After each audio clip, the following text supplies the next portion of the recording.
Welcome back to the 62nd online episode of Peacetime, hosted every Sunday morning by Peace Point with myself, Phra Nicholas Thanissaro, live streaming from our meditation center in London. Last time you saw me, we looked at blessing number 20 on restraint from drinking intoxicants.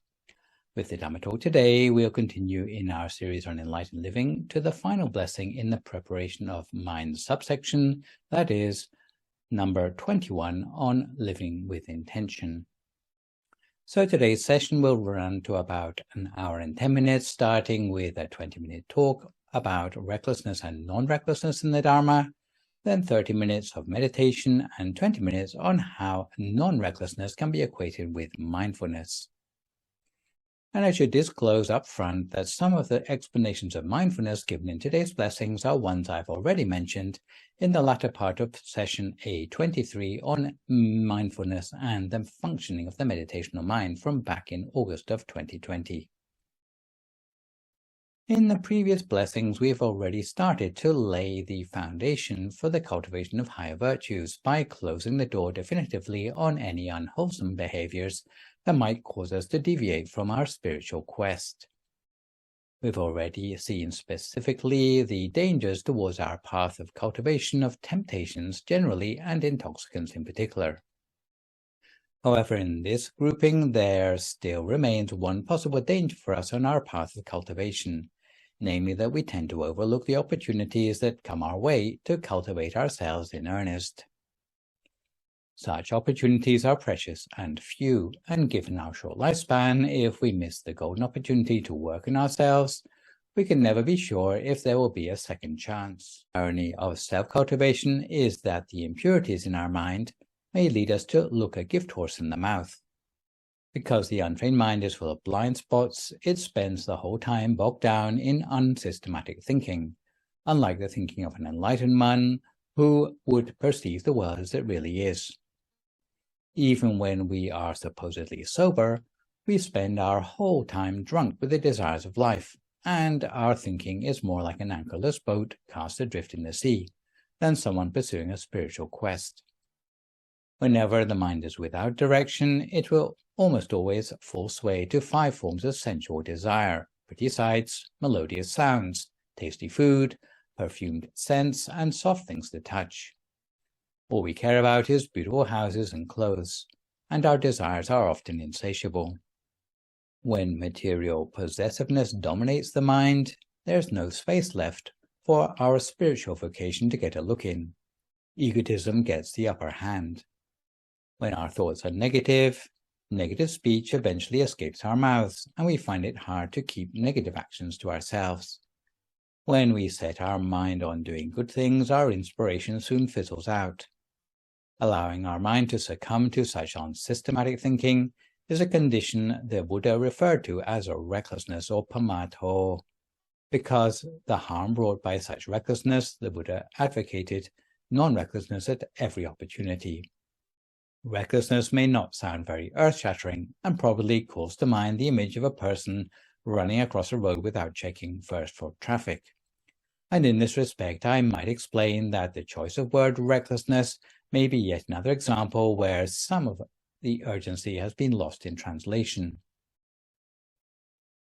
Especially since the Buddha equated non-recklessness with spiritual life and recklessness with the death of our spirituality, with the words in verse 21 of the Dhammapada that apamato amata padang, pamato machuno padang, which translates as non-recklessness is the pathway to immortality, whereas recklessness is the pathway to death.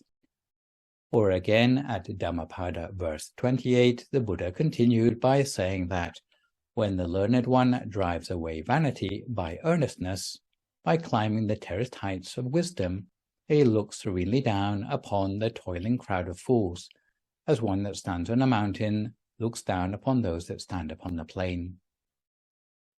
One might think that there's no harm in being reckless, perhaps just on the weekends, but according to the Buddha, the opportunity to cultivate ourselves spiritually is so precious that we cannot afford to be reckless about any resource needed for self-improvement. I suppose a more contemporary expression for the ideal I'm referring to might be living with intention. Resources for spiritual self-transformation that are too precious to treat mindlessly include time, youthfulness, good health, long life, and opportunities to better ourselves in terms of working skills, knowledge, and spirituality. To deal with each of these in turn, the first of these, time, should not be treated with complacency because the Buddha taught us to reflect habitually that days and nights are passing us by. What are we doing with our lives? Some people spend the whole day sitting around gossiping, catching up on fashion magazines, or rehearsing TikTok dances. Unfortunately, since time waits for no man or woman, we can't afford to waste it on things of no ultimate consequence. As for youthfulness, the second resource for self-transformation, we cannot afford to waste the prime years of our lives.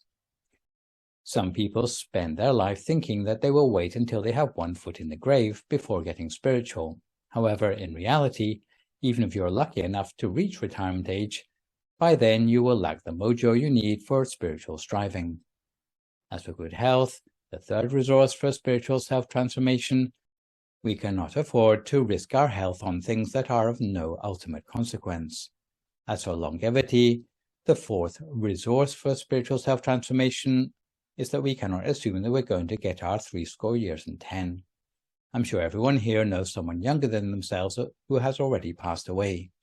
So we ought to be asking ourselves whether it couldn't just as easily have been us. As for the opportunity to better oneself, whether it be in vocational knowledge, secular knowledge, or spiritual practice, the final resource for spiritual self-transformation, we should make sure that we treat every task that comes our way as a masterpiece. If we have the opportunity to learn new things, we should jump at the opportunity before our memory starts to falter. And the same goes for every opportunity that presents itself to train ourselves spiritually. In a single lifetime, perhaps we can only expect to overcome 10% of the weaknesses in our mind at the most, and that is only if we try our hardest. Therefore, it's very easy to find ourselves just treading spiritual water in life, or even backsliding if you let opportunities pass you by without training yourself spiritually. No one is accusing anyone of laziness here, but what I'm saying is that there's a tendency to complacency in everyone's life that we need to be active in pushing back against. The main inertia we are working against are three particular outlooks in life that lead people into recklessness. They amount to blind spots in their worldview concerning the logic of karma that cause a person to treat resources for spiritual self-transformation in their lives with mindlessness. The first sort of outlook, which the Buddha referred to as Kusita, is thinking that you don't need to do anything good in your life, but you can still expect a good outcome. This would include students who don't bother studying, but who expect to pass their examinations, those who do no work, but expect a promotion, or those who neglect precepts, generosity, and meditation, and expect a big welcome at the pearly gates. A second, slightly worse variation on the theme, which the Buddha referred to as duccarita, are those who do nothing but treat others badly, but who still expect everyone to like them. The third variation are those which the Buddha referred to as sitila, who do negligible amounts of good deeds, but who expect disproportionately large good outcomes. It might be a person who does someone a tiny favor, but feels entitled to that person's loyalty for the rest of their lives. Or it might be a person who does nothing but light sticks of incense on a Buddhist shrine and hopes that the Buddhist teachings will be their refuge. In conclusion, any of these complacent worldviews are caused when the doer underestimates the importance of investing effort in doing good deeds. So now that we know what living without intention or recklessness means in relation to the precious resources and opportunities for spiritual furtherment, we can turn to look at the opposite, which might be called non-recklessness, or perhaps to use more contemporary terms, living with intention or living with mindfulness. In this connection, non-recklessness means being careful or thorough, and non-recklessness in the Dhamma means being in control of oneself the whole of the time, no matter whether one is thinking, speaking, or doing overt actions, never allowing ourselves to slip into complacency, and never letting the opportunity to do good deeds pass us by unanswered. We need to be focused on the things we have to do and the things we need to avoid. We have to be aware and responsible of our duties, working in earnest on our spiritual furtherment the whole of the time. Non-recklessness is rather like feeling a sense of responsibility towards your spiritual destiny, which you maintain the whole of the time. To put it another way, it's like being constantly awake to one's proper priorities. So you might think that reminding ourselves how precious the opportunity is to cultivate oneself, we might be under the impression that this advice is just default advice for any sort of inspirational teacher. However, it turns out that living with intention is the very heart of Buddhist teachings. So let's see how non-recklessness or mindfulness, according to its proper definition anyway, fits with the bigger picture of Buddhist teachings in their entirety. If you were to collect together all the Buddhist practices and teachings from the scriptures and arrange them according to subject, a good model for the teachings would look something like this pagoda. Buddhist teachings at their simplest can be broken down into 3 teachings as mentioned in the Ovata Patimokkha of avoiding unwholesomeness or keeping the precepts, doing good or meditation, and purifying the mind or cultivating wisdom. If you want to expand on these 3 teachings, they can be expanded into the Noble Eightfold Path by elaborating the avoidance of unwholesomeness into right speech, right action, and right livelihood. Meanwhile, the meditation component would be elaborated into right effort, right mindfulness, and right concentration. Finally, the wisdom component would be elaborated to give you right view and right intention. If you were to elaborate beyond the Eightfold Path, you might go further still, for example by elaborating the details of the precepts to give you 5 precepts, 8 precepts, 10 precepts, and 227 precepts. In fact, you can go further still to include all the teachings in the 3 sections of the Buddhist scriptures, which are sometimes totaled up to a notional figure of 84,000 items of the Dhamma, to give us a broad base to our pyramid. In the case of the precept component, we would expand the teachings to 21,000 items, which are the content of the Vinaya section of the Buddhist scriptures. The elaboration of the right effort, right mindfulness, and right meditation component would give us 42,000 items, which are called the Suttanta section of the Buddhist scriptures. The right view and right intention components would be further expanded into 21,000 items known as the Abhidhamma section of the Buddhist scriptures. But if you ask yourself what belongs on the pinnacle of our pyramid or pagoda, that represents the ultimate aim of all the practices beneath it, the flag attached to the top of the pagoda of the Dharma would be marked non-recklessness, or equally well with the words freedom from defilements, or nirvana, or perhaps arahanthood, or freedom from suffering. If you are ultimately non-reckless, then you will manage to attain all of the other things I've mentioned, which would mean an end of defilements and an end of suffering, nirvana, and arahanthood. This is why when you see the structure of all the teachings, you can see that the teachings of the Buddha all derive from non-recklessness, and anyone who wants to live with intention needs to train themselves in precepts, meditation, and wisdom. We might easily overlook the importance of non-recklessness at this particular point in the 38 blessings because it seems like nothing more than a vague instruction to be careful. We might confuse it with nothing more significant than taking a flashlight with us when we go out into the dark, or hunkering down at home if there's a tornado. Non-recklessness in the Dharma means being more than this, however, and it certainly doesn't mean being careful to make sure your drinks trolley is always stocked up. What being careful really means, according to the Buddhist teaching, is to care for our spiritual destiny, not just in this lifetime, but with a view to lifetimes to come as well. It is a teaching that is particularly deep, not just a teaching that is vaguely useful.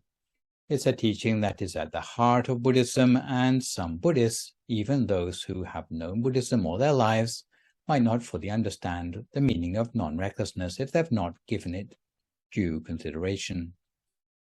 If it were an easy blessing to apprehend, it would surely not have been put at number 21 in the sequence of the 38. In this connection, to underline the importance of the teaching on non-recklessness, we can look at the way it appears prominently in the Parinibbana Sutta, which was the final teaching given by the Buddha to his disciples before he passed away. In his final days, before going back and repeating any particular teaching from the 45 years of his dispensation, the Buddha concluded all his teachings under the umbrella of non-recklessness. He said, "O monks, our aggregates have the nature of impermanence. Therefore, all of you must arouse non-recklessness." These were his final words before passing away. So, non-recklessness is therefore sure to be a major issue and one we can't afford to overlook. Non-recklessness in the Dhamma refers particularly to being intentional concerning the setting up of conditions that will lead to the outcomes we are looking for, rather than superstitiously believing that everything will turn out fine, even if we're too lazy to do the footwork. So the conditions we need to commit to in order to switch on to intentional living are particularly important in 5 areas, namely avoiding unwholesomeness, cultivating good deeds, remembering the retribution coming from unwholesome deeds, remembering the suffering inherent in continued rebirth in the cycle of existence, and reminding ourselves always to keep our mind on the object of meditation. These would be intentions maintained continuously in the mind by those who are cultivating non-recklessness. If you were to treat every day of your life as potentially your last, it will imbue you with the urgency not to neglect these tasks of non-recklessness and remain focused on the task of self-cultivation. Such an ability to focus comes from the mental attribute we call mindfulness, a virtue which we'll discuss in more detail after our meditation today. So, to return to this idea of not being complacent or letting life pass us by, we have time for a quick story before we come to our meditation for today. Once upon a time, there was a king called Makahadeva who ascended the throne. On the day of his coronation, he summoned his barber and said, "From now on, my workload will be much busier, now that I have to look after the whole country. So I'm delegating a special job to you in case I get too caught up in my duties. Your job is to tell me immediately when you see the first grey hair appearing on my head." The barber smiled at such an easy job. However, one day, a few years later, the barber spotted the first grey hair on the king's head. When the barber passed on the news, the king's face turned as white as a sheet. The king immediately summoned together an assembly of all the subjects in the kingdom and announced, "Today, after many years of ruling this kingdom, the first sign of deterioration has appeared on my body.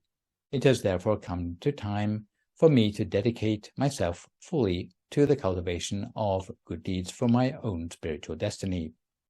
I hereby abdicate the throne, and my son will reign in my place." The king then retreated into the forest and became a hermit, meditating until the end of his days. That was the Buddha himself in one of his previous lifetimes as the Bodhisattva. The example he set is very different from most people who, when their hair turns grey, instead of thinking of impending death, are surfing the internet to find a good price on advanced anti-grey hair growth supplement. So, using the deterioration of our own body as a catalyst to urgency in spiritual practice is a good example of living with intention and fulfilling our spiritual destiny on the ultimate level before it's too late.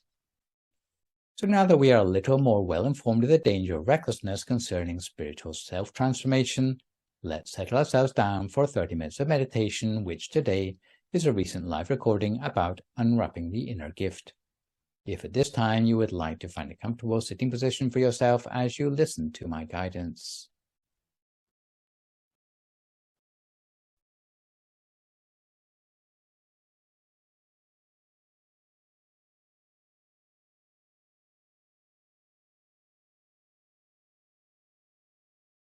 So we start by adjusting our posture for meditation. Bearing in mind that when we come to settling ourselves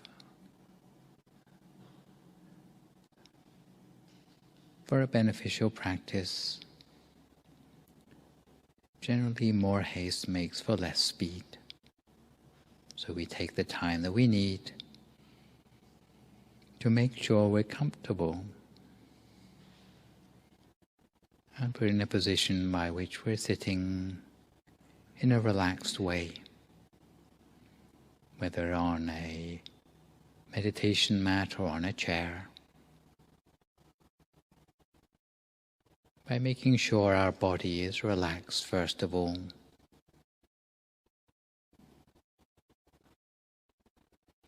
You can consider making sure you're relaxed as being a down payment on the success of the meditation ahead.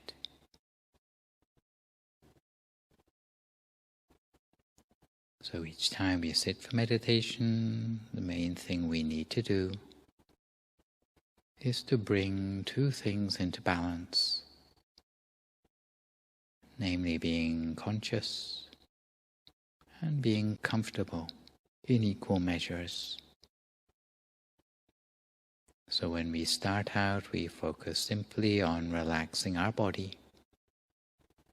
whether we're sitting on a chair or on a meditation mat, because relaxation is at the heart of meditation. And only by starting from a certain level of relaxation and calm can our mind truly settle. So we make sure our body is relaxed, and even the way we close our eyes should be as gentle as possible. Naturally, as if we're about to go to sleep.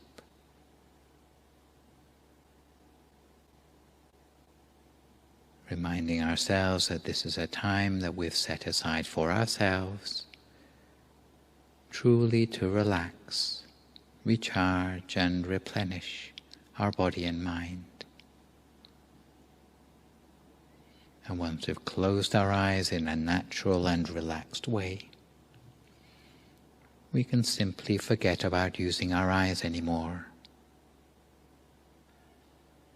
Because in order to access the inner experience, in order to visualize in the meditation, we no longer need to use our eyes. But we simply use our feeling of relaxation and of contentment. So we take a moment to check in with our body, to relax and release any tension there,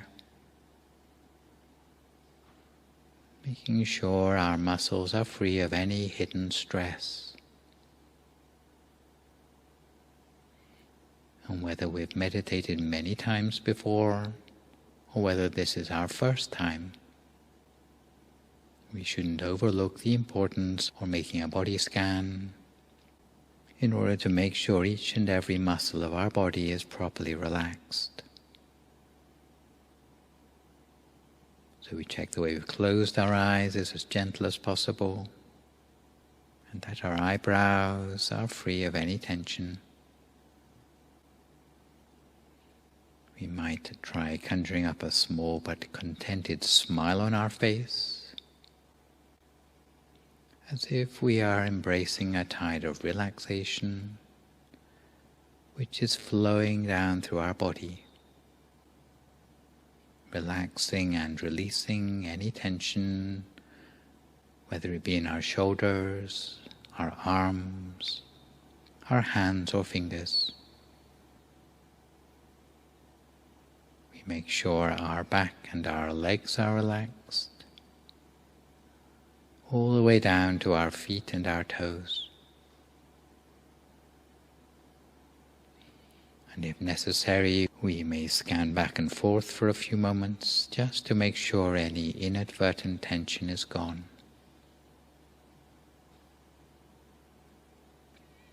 And at this point we might take a deep and soothing breath all the way in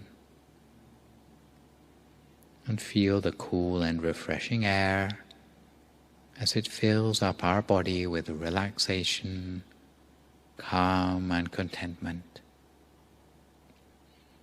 Even as we exhale slowly and gently, we might allow that sense of relaxation and contentment to spread outwards, blanketing us with warmth and comfort,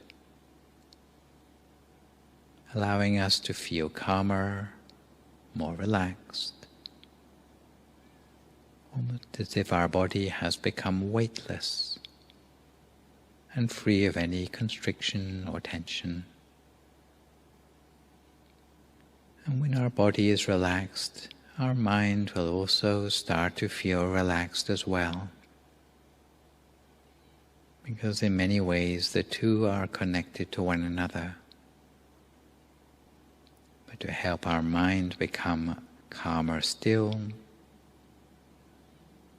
we just need to put aside any mental chatter while bringing our awareness back into the present moment. There's no need for us to worry or plan, because these will only detract from our peace in the present moment.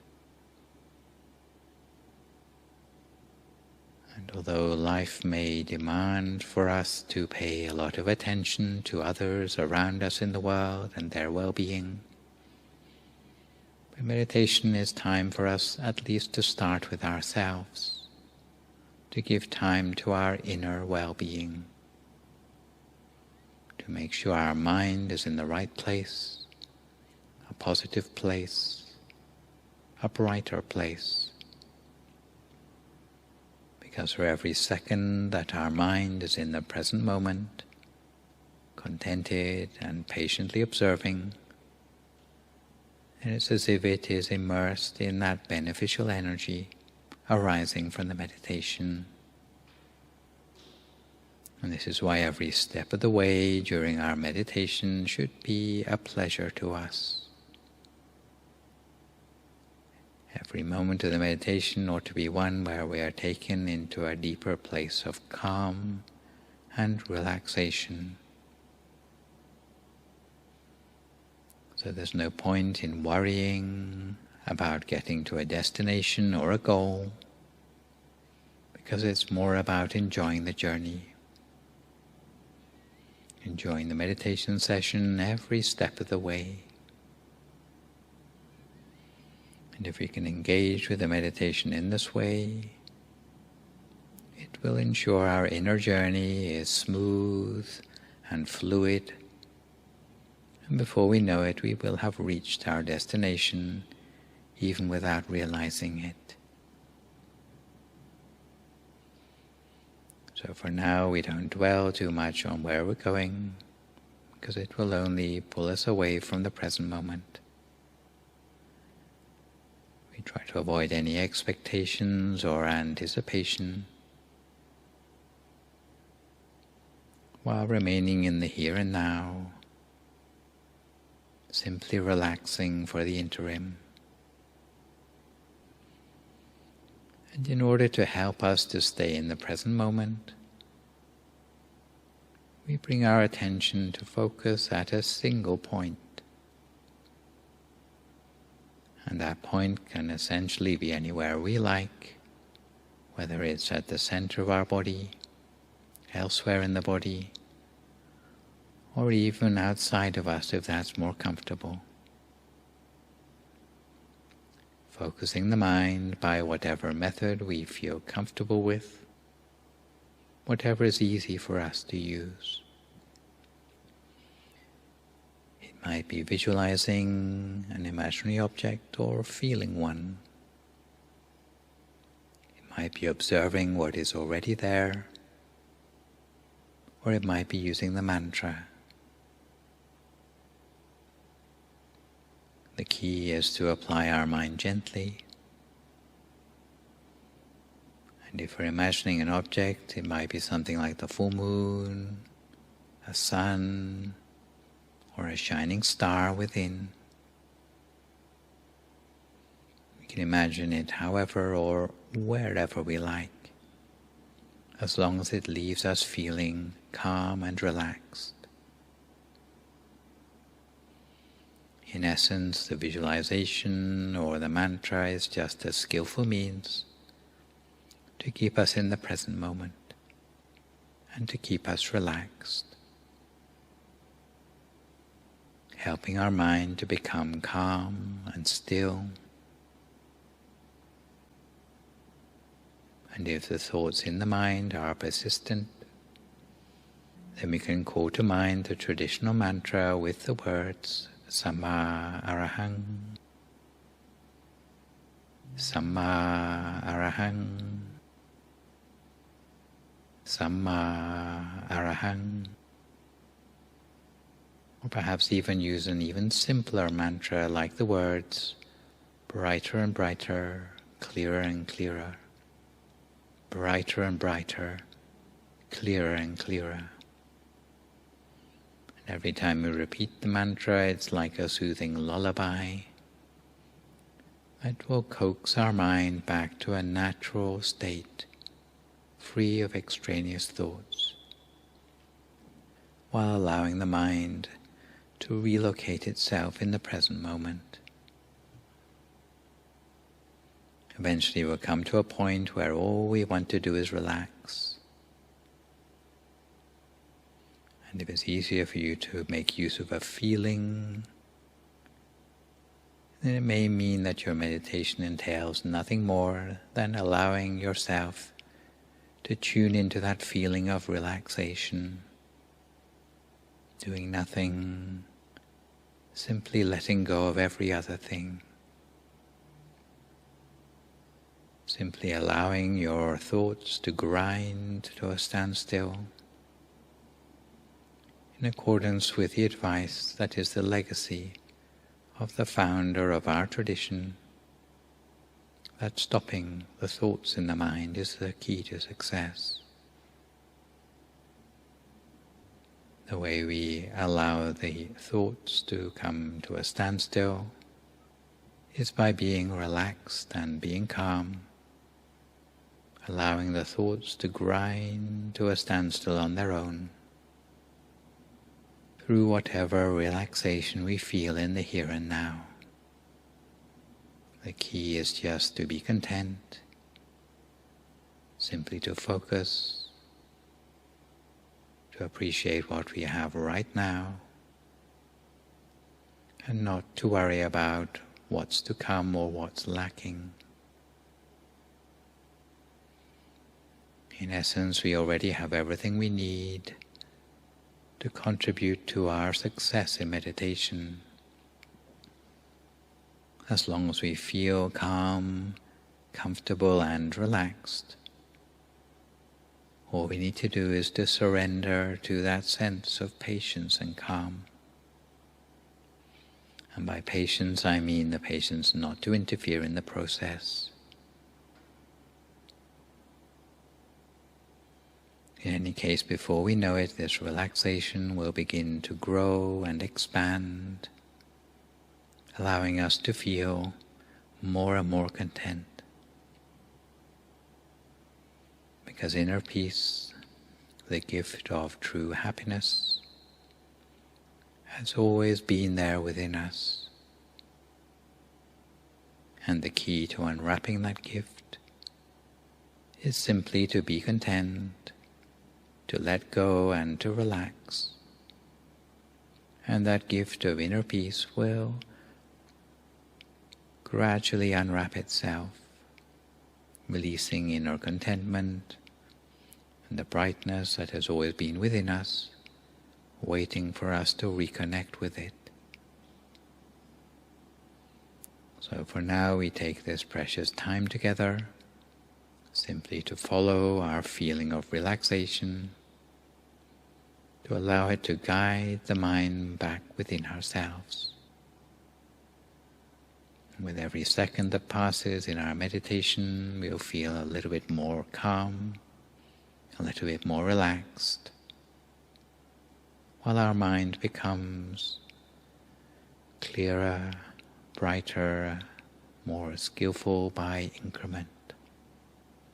And before we know it, the darkness or negativity, the shadows in our mind, will be displaced by contentment, calm and brightness. So for now we keep our mind on track at the center of our body, lightly and gently nurturing this sense of peace, tranquility, freedom from thought within ourselves for a few more moments now in silence, until we come to the appropriate time.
We continue to keep our mind on track at the center of the body the whole time. Lightly, gently and continuously. We find our mind wanders away onto other things. Each time we realize, we just bring it back again to the center of the body as before. If the inner object disappears, we can conjure up a new one. And if it changes, then we just follow it in its new form. One way we can understand the way the mind works is by a metaphor of an old, leaky garden hose that has a lot of holes in it. So instead of reaching the nozzle, all the water seeps out of the holes before it ever gets there. Any water that reaches the end of the hose is very weak and very feeble. But if we were to plug all the holes in the pipe, then we'd be able to transform that old leaky hose into a power hose. And the mind works in just the same way. When we have a lot of distractions, pulling our attention off to the past or the future, to thoughts, theories, daydreams, or any other sort of thing, then the focus of our attention becomes feeble. However, when we can learn to focus our attention, it's like plugging the holes in the pipe. We recover very powerful, very focused attention. When it gets to a certain level of refinement, we would start to be able to call that samadhi, or proper concentration. The mind that's concentrated in a state of samadhi can know things on a very, very subtle level, such as attaining a state of one-pointedness and unification of the mind. Some people already think they're there when they detect some sort of joy in their body. But if it's truly samadhi, if it's really the state of samadhi, then it will be a state of uninterrupted knowing of the mental object. So it's not an object that we know through the five senses, it's not a bodily sensation, but it's an object arising in the mind, sometimes perceived as light. It becomes possible to know that object uninterrupted for potentially hours at a time. The uninterrupted knowing means that no interrupting thoughts arise at that time. No sound around us disturbs us anymore. No sensation in our body can distract us. Often we don't even notice the passing of time, because our awareness is so completely absorbed onto the object of our meditation. And this is often accompanied by a natural sense of bliss and joy, which is the equivalent of plugging up all the holes in the garden hose. So for now we continue to cultivate our sense of one-pointedness in the mind, keeping our mind on track at the center of the body lightly and gently for a few more moments now in silence, until we come to time for some loving-kindness meditation together.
continue to maintain our mind at the center of the body, always at the center of whatever inner experience we have built up for ourselves as a result of the meditation so far today. For some people, the inner experience may consist of a sense of brightness on the inside, or it may be more of a sense of well-being, like a feeling coming from within us. For some people it may be images, large or small, inside of ourselves. But as our mind becomes calmer and more peaceful from within, we may start to notice that the mind becomes more positive, becomes more clear and bright, almost as if we can feel the warmth and brightness from within, shining outwards like the light of a candle, or the aura around the full moon.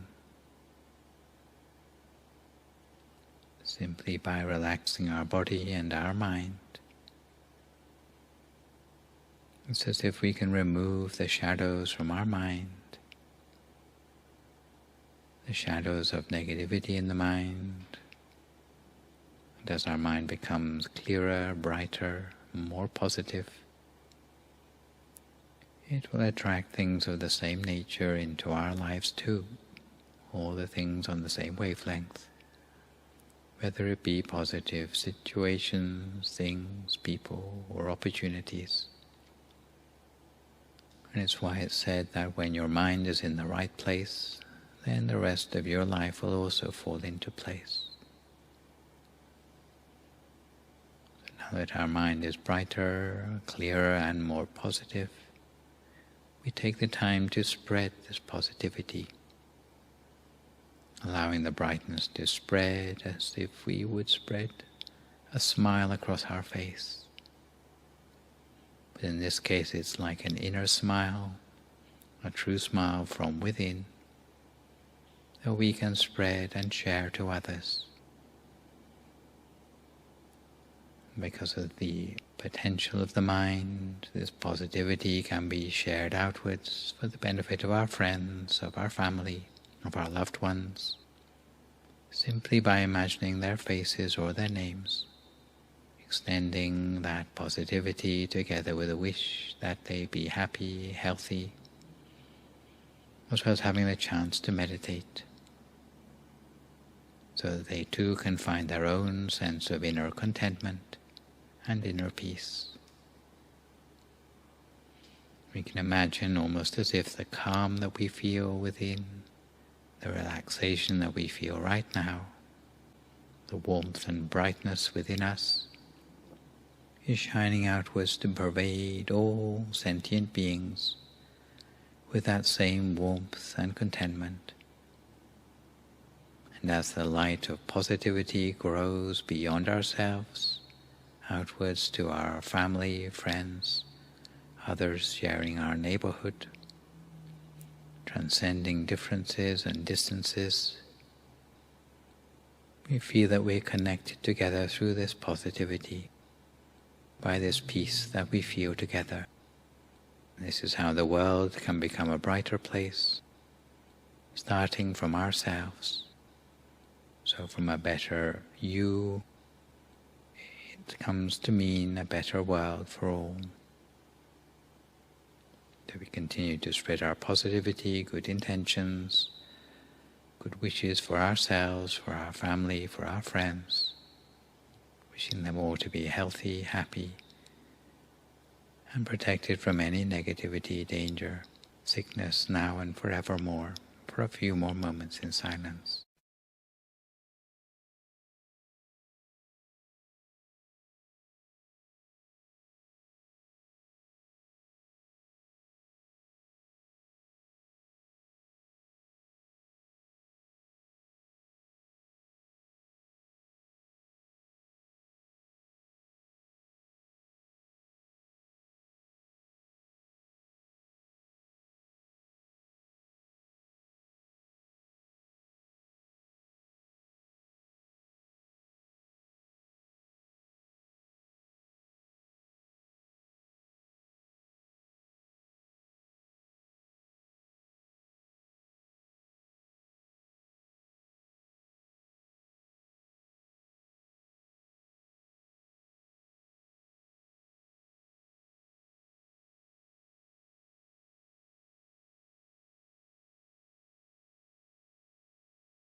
Sappa Buddhanupavena, Sappa Dhammanupavena, Sappa Sankhanupavena, Sattha Soti, Bhavantu Te.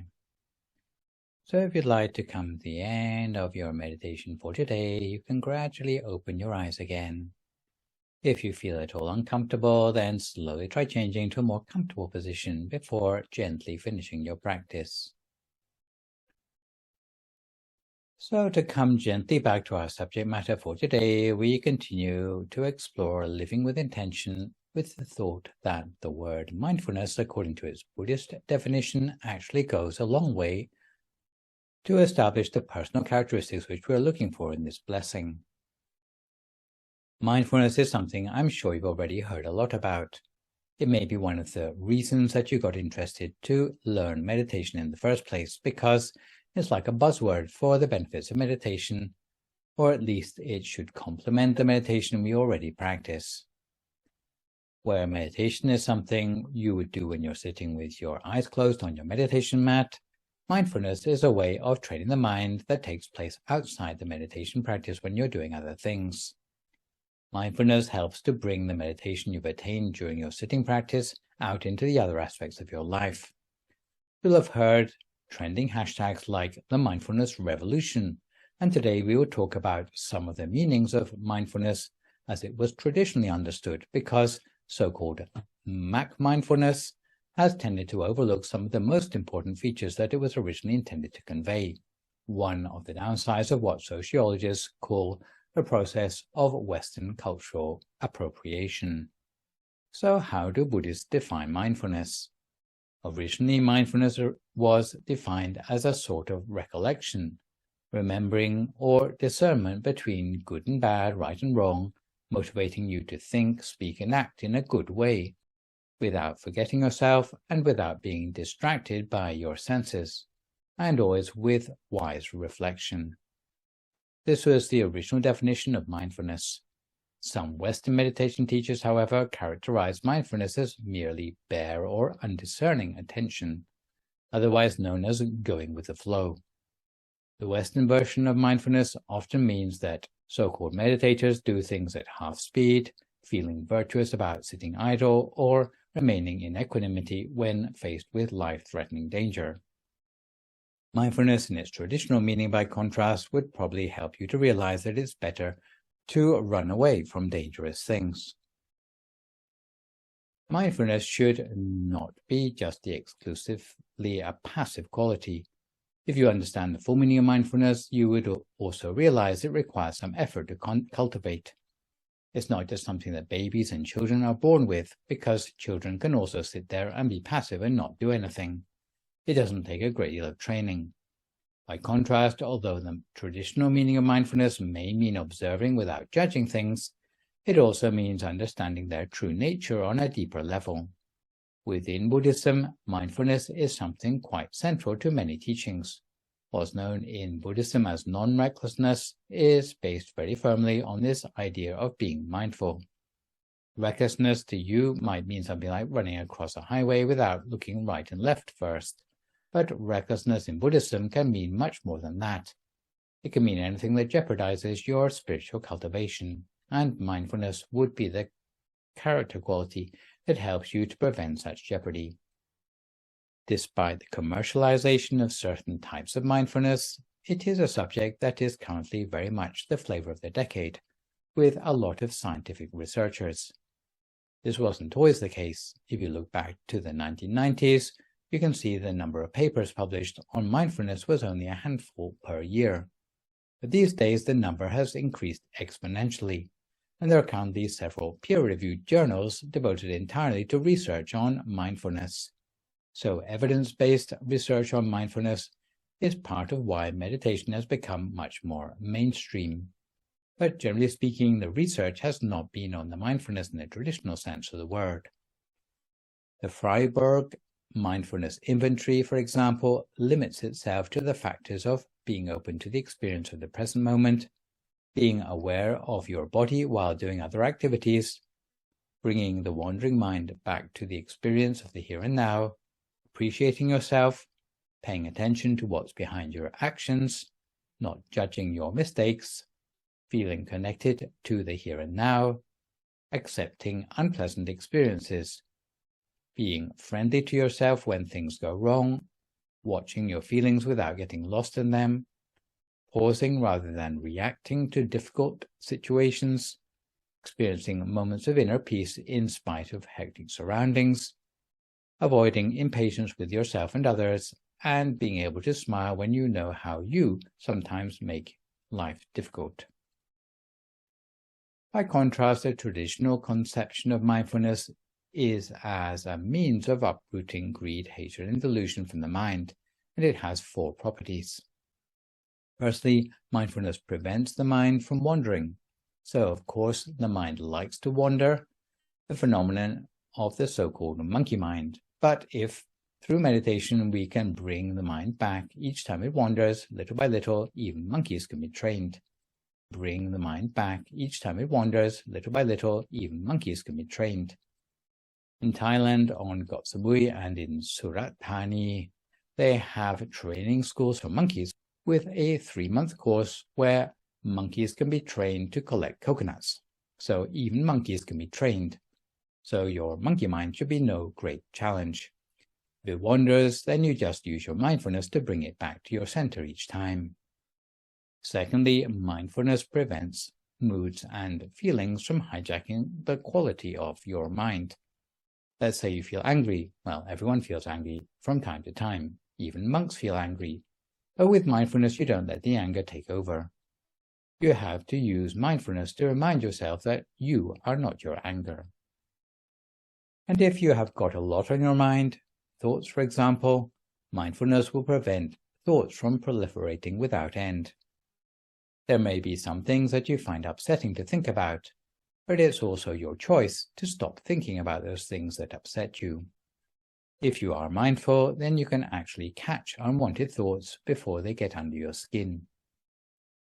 Finally, mindfulness has the property of constantly reminding yourself not to forget yourself or get lost in thought.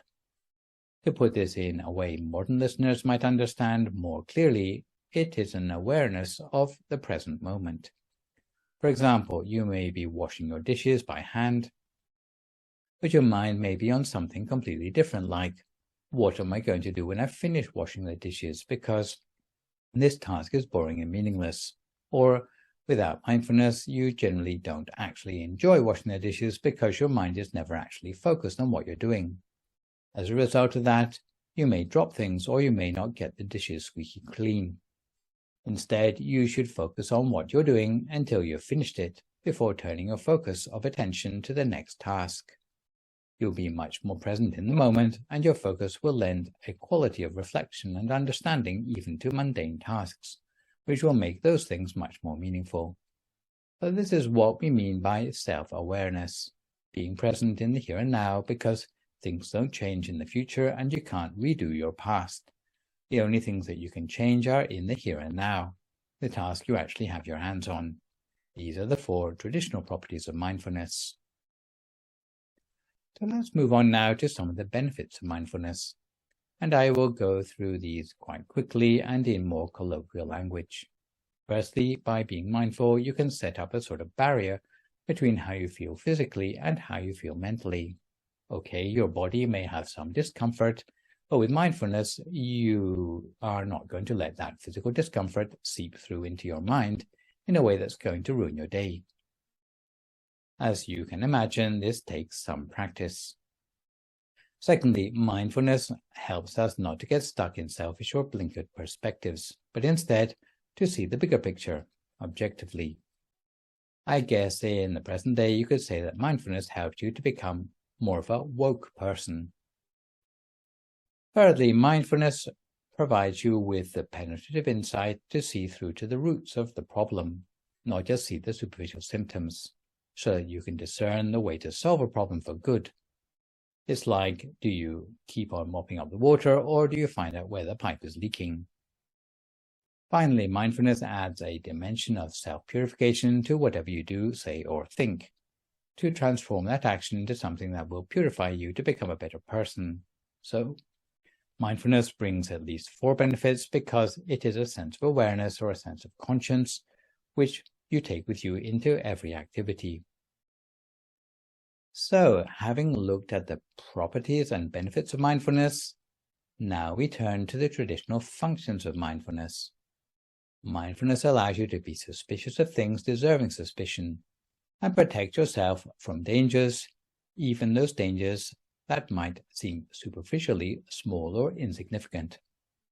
If you see a campfire left smoldering in a national park, a mindful person would make sure it's completely extinguished, because even a small and seemingly insignificant spark can cause a raging wildfire that can burn for weeks, razing whole neighborhoods to the ashes.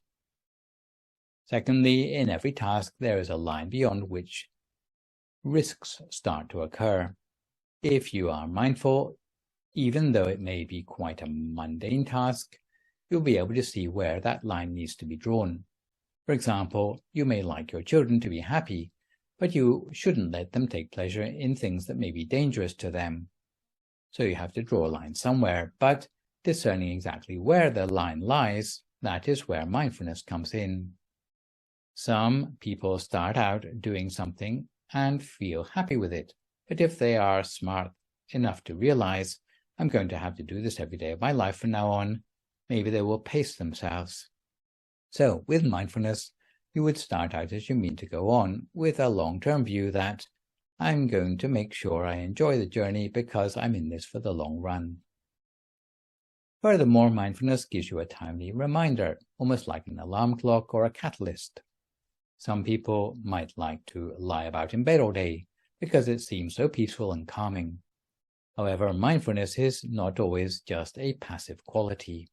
Like a catalyst, mindfulness should stimulate late risers to hurry up instead of dragging their feet in certain situations which require haste, like 30-year-olds still getting their parents to do their laundry instead of standing on their own 2 feet financially. If you have responsibilities, then mindfulness will help to make you aware of that too. For example, if you are your stereotypic bachelor, you can afford to please yourself. But the moment you start a family, then you have to start thinking about some other people as well. You can't just be self-indulgent anymore. So mindfulness would help you to realize your responsibilities so you don't carry on like before. Finally, mindfulness engenders thoroughness. For example, you can see the differences in mindfulness of office workers at the end of the day. Supposing the office finishes work at 5 p.m. If you want to know about your colleagues' level of mindfulness, just take a walk around the office at 4:30. Take a look and see who is in the middle of an unfinished job and take a mental note. Take a second walk around the office at 5:45 and you'll see what people's habits are like. Those without mindfulness will turn in unfinished or shoddy work. Some will shove the unfinished work into their office drawer.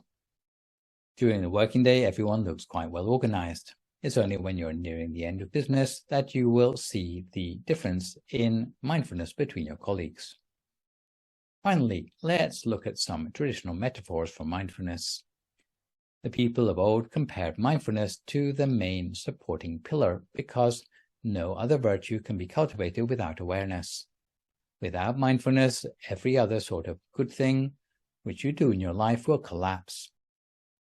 For example, you might want to show compassion for all the living beings around your home, but if you're not mindful, then you might end up stepping on some of them.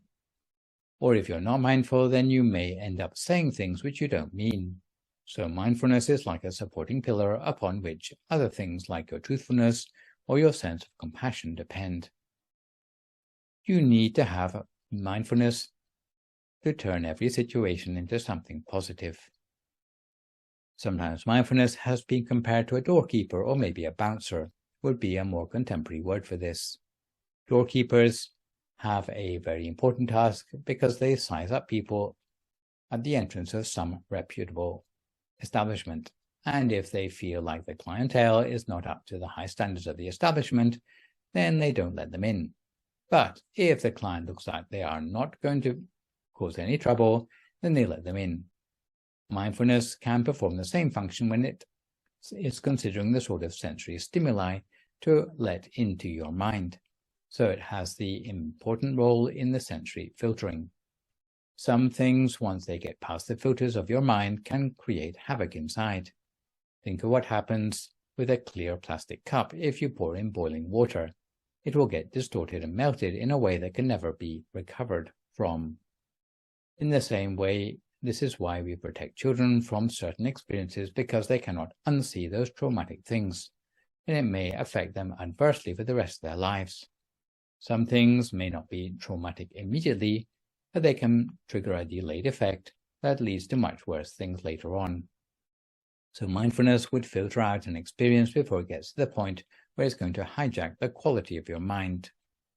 Sometimes mindfulness has been compared to an accountant who is responsible for the incomings and outgoings of the mind in terms of the goodness which you are managing to collect for yourself. It is also the part of yourself that knows to reserve enough downtime for yourself to avoid you helping other people so much that it burns you out. This is why they say that mindfulness is like an accountant who must be fussy about precious mental resources.